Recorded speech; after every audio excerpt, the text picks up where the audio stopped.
Kwenye swala la pili nimesema tutazungumza kuhusu kahawa.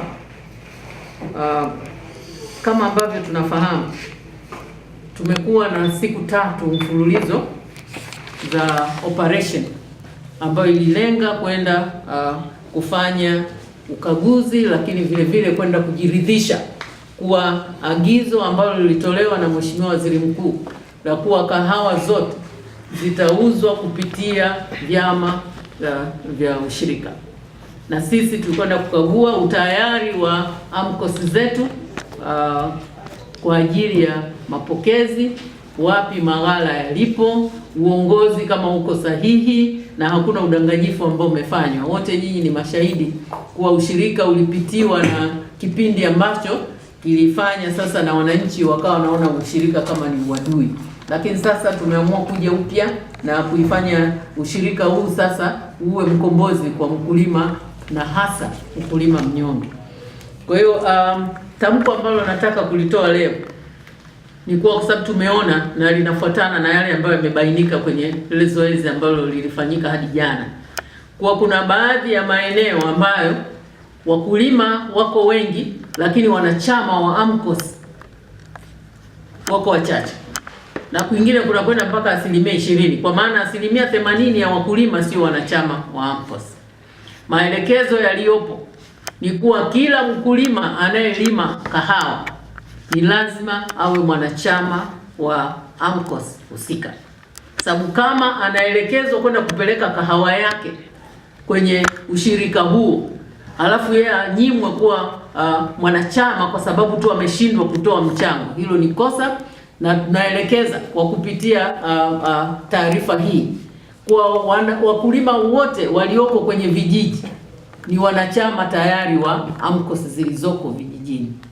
Kwa hiyo zile taarifa zinazosema wanachama wako 20 wakati wakulima wako 200, hizo ni taarifa ambazo hazijapokelewa wala hazipo na sio utaratibu, kwa sababu walio wanachama ndio wanaotakiwa washiriki kwenye kuchagua viongozi. Sasa ukiwaweka nje wale wengine wote wakabaki wale 20, maana yake mmewanyima haki ya kuchagua viongozi watakaosimamia mazao yao ambao wamelazimika kuyapeleka kwenye ushirika au kwenye godown lile la kwao la ushirika. Kwa hiyo tamko leo la hapa mkoani ni kuwa kuanzia sasa, alimradi mkulima analima kahawa, AMCOS ile ya kahawa, yeye ni mwanachama, yale malipo yatafanyika kama hana sasa hivi kwa unyonge wake, yatafanyika hata baada ya yeye kuwa ameuza kahawa yake. Kwa hiyo utaratibu wa makusanyo na namna ambavyo wameshachagua wenyewe wanapeleka kwenye kiwanda gani kwa ajili ya kubangua, yatakwenda wakati na yeye akiwa tayari ni mwanachama wa AMCOS husika ya kwenye kijiji chake au ya kijiji jirani, kwa sababu tunatambua kuna vijiji vingine wakulima sio wengi sana wa kuanzisha ile AMCOS, kwa hiyo wanajiunga na AMCOS ya kijiji jirani ambako ndio atapata huduma zote. Na nitumie pia nafasi hii kuambia wale waliojipanga kwa ajili ya kuja kudhulumu wakulima tena, safari hii hiyo nafasi haipo, wakatafute kazi zingine za kufanya, kwa sababu tumeanza kuona kuna dalili na zimeanzia huku, kwa maana ya kuanza kuwapa wakulima, kuwalipia fedha ili wawe wanachama, na kama wanawanunua ili wao wapate nafasi, na baadhi wamepenya kuingia kuwa viongozi. Sasa natamka kuwa tunaendelea tena na hili zoezi na litakuwa endelevu, na tukikukamata umeingia kufanya hiyo biashara, sasa sisi na wewe ni halali yetu. Kwa hiyo niwaonye tu wale ambao wamejipanga na kufikiria kuwa wanakuja kuwadhulumu wakulima wanyonge walioko kule vijijini, na kwa kuanzia tu kuwa kwanza sio wanachama na kuwawekea beria kuwa uwezi kuwa mwanachama mpaka wewe umetoa fedha. Hilo halipo. Sasa hivi kila mkulima ni mwanachama, na niwaelekeze sasa maafisa ushirika hiyo kazi waanze kuifanya mapema kwenye halmashauri zao. Tunapomaliza tu shughuli za mwenge tunaingia tena field kwenda kukagua na kuhakikisha wakulima wote wamekuwa wanachama kwenye AMCOS zao na wafaidike na wanachama wao na haki ya kuchagua viongozi ambao ni wasafi. Na tulisema kiongozi yeyote ambaye alikuwa kiongozi huko nyuma na akaonekana kuwa kulikuwa na malalamiko kule nyuma hastahili kuwa kiongozi. na kwa sababu tumeona hili sasa tunalifanya kwa njia ya operation, tutahamia huko, tutaifanya hiyo kazi. Kwa hiyo wajanja wale wajue kuwa hiyo biashara haipo tena ndani ya mkoa wa Songwe, hiyo biashara haipo tena.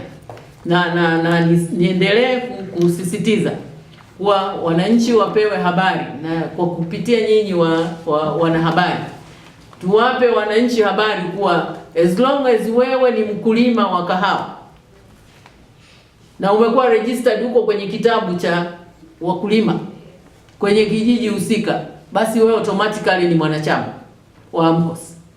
Kwa hiyo utaenjoy zile fursa zote wanazopata wanachama, na wewe ukaambiwa unanyimwa. Lakini tunalo daftari letu la kielektroniki la wakazi. Wale walioandikishwa kwenye ushirika huo, watendaji sasa wa vijiji, watendaji wale walioko kwenye kata na wagani pamoja na maafisa tarafa, tufanye verification ya wale walioandikishwa kama wanachama kwenye AMCOS kama kweli wako kwenye daftari la wakazi.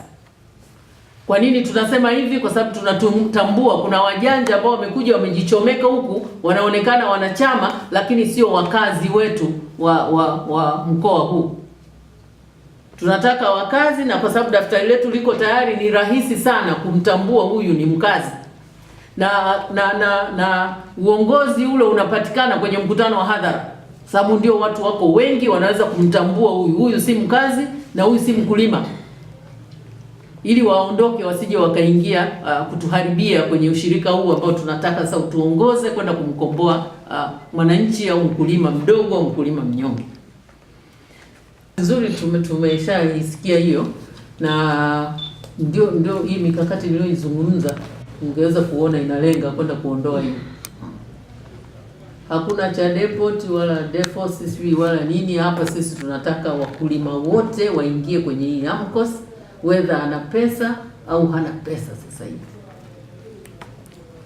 Lakini vile vile kupitia hiyo ndio tunafanya na mkutano wa hadhara. Ndio maana hii operation, nasikia sisi tunaenda kwenye operation ya kahawa na ushirika kwenye kahawa. Tunaanza na kahawa, lakini huku baadaye tunaenda mazao yote mengine. Tumeanza sasa hivi na kahawa kwa sababu msimu wa ununuzi wa kahawa ndio huu, na maelekezo tuliopewa yamekuja ili tuanze kutekeleza sasa hivi immediately. Kwa hiyo hivyo vilivyokuwa vikundi, ndio maana nimewapa hapa message, nisaidie kuipeleka. Hakuna cha kikundi, tukikibaini sisi kikundi kimegeuzwa tu kiujanja bila kufuata taratibu hizi za kuwa kila mwanachama, kila mkulima ni mwanachama. Kwa hiyo AMCOS haiwezi ikaibukia tu kutoka kwenye AMCOS. Sisi tunataka vile wale wanachama waliokuwa kwenye vikundi ndio wanakwenda kuingia kwenye AMCOS. Sio hichi ni depot. Sio hii depot ndio inajiandikisha kuwa AMCOS. No. AMCOS inatokana na wakulima wote ambao wanalima zao husika. Na tumeiona hiyo ujanja, ndio maana unakuta wako wanachama wakulima 300, lakini walioingia ambao ni wanachama wa AMCOS wako 10%. Hii haikubaliki, sio? Huu ni uhuni tu unaofanywa na hao wajanja. Wanasema sisi tuliokuwa wana kikundi sasa hii ndio AMCOS yetu, na wao ndio wana hela, wanalipiwa zile fedha. Hilo halikubaliki, na huo ni uhujumu uchumi, tena uchumi wa mwananchi mnyonge. Hatutakubali. Na huyo ambaye amejipanga, nimesema wanaojipanga kufanya hivyo vitu hawana pa kupitia, waende wakatafute kazi zingine.